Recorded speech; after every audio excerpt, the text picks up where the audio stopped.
E aí, pessoal, hoje a gente vai falar de nariz e seios paranasais. Meu nome é João Batista, eu sou monitor de anatomia da PUC Paraná. Bom, a gente vai falar da parte externa, do septo, da cavidade nasal, dos seios paranasais e da drenagem desses seios. A gente também vai falar um pouquinho de vascularização e inervação. Bom, comentando aqui um pouquinho da função do nariz, ele é um órgão que vai ser responsável por sentir cheiro, por respirar, por umidificar o ar e receber as secreções lá dos seios paranasais, tá? Ele vai ficar em cima do palato duro e ele tem uma relação com os ossos da base do crânio. Bom, aqui no crânio a gente vai ver a abertura piriforme. Essa é a abertura no osso do nariz. E a gente tem que lembrar sempre que o nariz está no meio do rosto, né? Então ele está no meio da face e a gente vai ter uma relação bem íntima com todas as estruturas, com os olhos, com a boca e com a base do crânio e, consequentemente, com o cérebro, tá? Então se a gente tem uma lesão de base do crânio, a gente pode ter manifestação no nariz. Se a gente tem uma lesão no nariz, a gente pode lesar a base do crânio, tá? Se a gente tem algum problema no dente, isso pode se espalhar para os seios paranasais. O contrário também é verdadeiro. Tá? Então, só lembrar dessas relações quando a gente for estudar. Falando agora da parte externa do nariz, ou seja, da parte de fora, a gente vai ter algumas estruturas importantes. Então, aqui na parte mais externa, a gente vai ter a raiz do nariz, que é onde começa aqui, o dorso, que é a parte que vai para baixo, o ápice é a pontinha, as narinas são as aberturas, as entradas, tá? A gente vai ter essa parte lateral, que é a asa do nariz. E cortando tudo lá para o meio, a gente vai ter o septo nasal. Essa região que vai do nariz aqui até o lábio superior, a gente chama de filtro, tá? De filtro nasal, beleza? Bom, falando agora do esqueleto do nariz, a gente vai ter uma parte óssea e uma parte de cartilagem. De osso, a gente vai ter aqui o osso nasal, a gente vai ter o osso frontal e o osso maxilar. O osso maxilar vai dar um processo que vai lá para o osso frontal, é o processo frontal do maxilar, beleza? A gente vai ter também aqui essa pontinha do osso maxilar, que é a espinha nasal anterior. A posterior está lá dentro, então ela não vai fazer parte da parte externa, tá? Aqui de cartilagem, a gente tem a cartilagem lateral, a cartilagem alar maior, alar menor e a cartilagem do septo aqui. Então, agora entrando dentro do nariz, a gente vai ter até aqui cartilagem do septo, né? Então, falando agora do septo, né? A gente tinha a cartilagem do septo até aqui, e daí aqui começa o septo ósseo. E o septo ósseo vai ser formado por dois ossos. O vomer, que está aqui embaixo, ele é posterior inferior, então ele vem de baixo para cima, e a lâmina perpendicular do osso etimoide, que vem de cima para baixo. Aqui na parte interna da cavidade nasal ainda, a gente vai ter os limites da própria cavidade, né? É um pouquinho mais difícil porque são vários ossos, mas eu vou tentar explicar aqui para vocês, tá? Para cada um de uma cor para a gente não se perder. Então aqui, ó, no teto a gente vai ter esse roxinho que é o etimoide e esse laranja que é o esfenoide. Eles vão formar o teto. O chão, que é o assoalho, vai ser formado pelo palato duro. A maxila vai dar o processo palatino da maxila e o palatino vai dar a lâmina horizontal do palatino, tá? A parede lateral são vários ossos. Então a gente vai ter a maxila, a gente vai ter esse azulzinho aqui que é o lacrimal, tá? A gente vai ter aqui o palatino lá atrás, aí a gente vai ter as conchas nasais e os meatos. Isso a gente vai falar um pouquinho depois, tá? Aqui anterior a gente vai ter a narina. Lembrar que o que delimita aqui o vestíbulo do nariz é a região das cartilagens alares, tá? E aqui atrás a gente vai ter as coanas, que é a abertura, que a gente vai ver isso bem certinho na aula de faringe.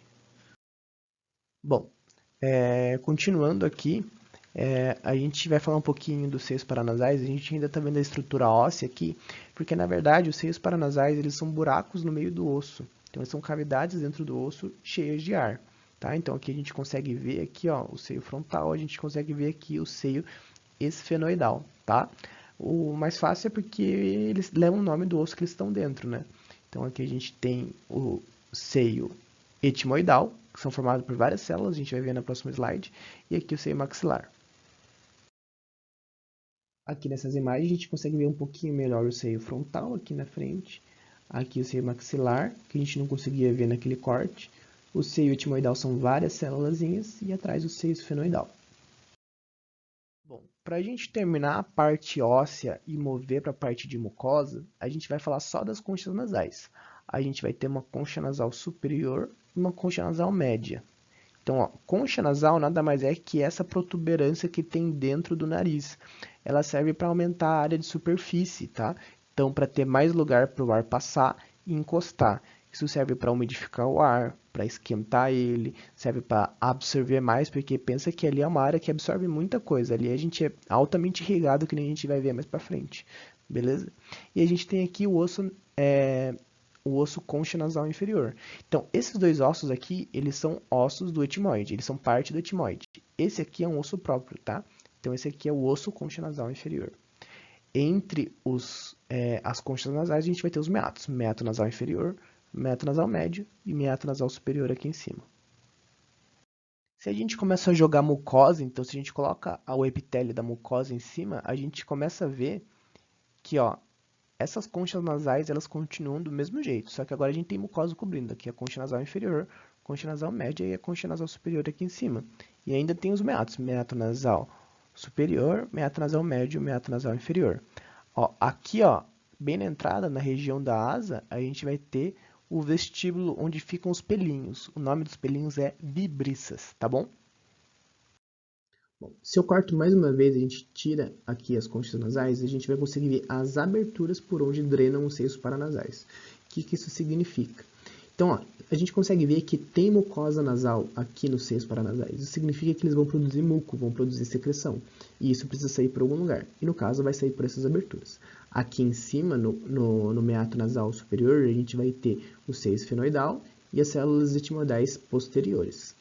No meato nasal médio, a gente vai ter as células etimoidais anteriores, médias, a gente vai ter o seio frontal e a gente vai ter o seio maxilar. Essa estrutura aqui, ó, onde tem esse buraco aqui, chamado hiato semilunar. Aqui embaixo a gente vai ter uma abertura não para seio paranasal, e sim para o ducto lacrimonasal. Então ele é um ducto que vem lá do olho, trazendo lágrima. Por isso que quando a gente chora, o nariz escorre. Aqui eu deixei para a gente entender um pouquinho melhor como é que funciona, tá, essas conchas nasais. Então, se a gente olhar aqui, ó, concha nasal inferior, concha nasal média, septo nasal. Aqui a parede lateral, concha nasal média, septo nasal. Aqui o septo agora do outro lado, né? Concha nasal média, concha nasal inferior, meato inferior, meato médio, aqui meato inferior e aqui meato médio, tá? Então, esses são exames aqui, a nasofibroscopia e aqui uma rinoscopia anterior. Com esses exames a gente consegue ver dentro do nariz e entender um pouquinho melhor como é que funcionam aquelas conchas nasais. Então aqui a gente reforça, tá? Que o ducto lacrimonasal vai drenar para o meato nasal inferior.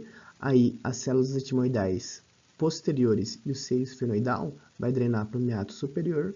E o restante, o seio frontal, o seio maxilar e o resto das células etimoidais vão drenar para o meato nasal médio. Eu trouxe esse slide aqui para falar um pouquinho de vascularização, porque é importante, tá? Então, aqui, ó, a gente vai ter uma área chamada área de Kisselbach. Essa área aqui do nariz, ela tem muito sangramento, tá? Por quê? Porque ali várias artérias vão se anastomosar. A gente tem 5 artérias que vão compor a área de Kisselbach. Esfenopalatina, etimoidal anterior, etimoidal posterior, labial e palatina maior, tá? Quando a gente sangra, quando tem uma lesão aqui, a gente está olhando o septo, né? Lembrar que a área de Kisselbach fica no septo. Quando a gente tem uma lesão aqui e sangra, a gente vai ter uma epistaxe. Aqui é igual à imagem anterior, só que a gente está olhando o outro lado. Então aqui a gente está vendo o septo, agora a gente está vendo a parede lateral, que você pode ver que tem bastante anastomose, são as mesmas artérias, só que a gente tem mais uma artéria aqui, que é a artéria facial, que daqui também vai participar e pode causar sangramento também, pode causar epistaxe. Bom, para finalizar, eu trouxe esse slide para lembrar um pouquinho que tem sim inervação no nariz, então a gente sente dor no nariz, tá? Então, o trigêmeo vai ser responsável por essa inervação. Então, o V1 e o V2 aqui, essa linha de vídeo, mostra mais ou menos onde cada parte vai inervar. Mas o que eu quero dar destaque é o bulbo olfatório mesmo, tá? O bulbo olfatório e o nervo olfatório, tá? Então, isso aqui os nervos olfatórios vão dar origem ao epitélio olfatório. É por ali que a gente vai absorver as partículas e vai sentir o cheiro, beleza? Então, o bulbo olfatório, essa região aqui, já é uma região do cérebro. Então, aqui para cima é tudo cérebro, tá? Então, por isso que é importante a gente saber que o nervo olfatório ele é super pequenininho aqui, tá? E é importante a gente saber isso porque a gente vai ter doenças, principalmente virais, que vão lesar essas células. Uma mais famosa aqui é o Covid. É bem ali que ele faz lesão. Bom, a faringe a gente vai falar no próximo vídeo. Essas foram as referências que eu usei. Espero que tenham gostado.